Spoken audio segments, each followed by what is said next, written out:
जिन लोगों को gluten intolerance है, आपको पता होगा कि उनको हम गंदम और गंदम से बनी हुई अशिया नहीं देते। वो मकई का आटा बना के वो भी इस्तेमाल कर सकते हैं। वही वाली बात, रोटी जितनी ताकत उनको स्टार्च ही मिल जाएगी, और उनको ऐसी जो ग्लूटेन इनसेंसिटिविटी है उसके लिए बहुत मुफीद है। और मकई के आटे से आप डिफरेंट और भी चीज़ें बना सकते हैं। आप इसको डिफरेंट अपने सूप्स में भी डाल सकते हैं उसको थिक करने के लिए।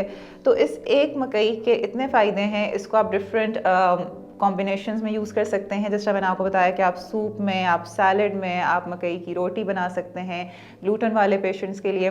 इसके साथ साथ इसको एज ए स्नैक यूज़ कर सकते हैं। आपकी मर्ज़ी, आप इसको खानों में ऐड करना चाह रहे हैं या फिर आप इसको एज ए स्नैक लेना चाह रहे हैं।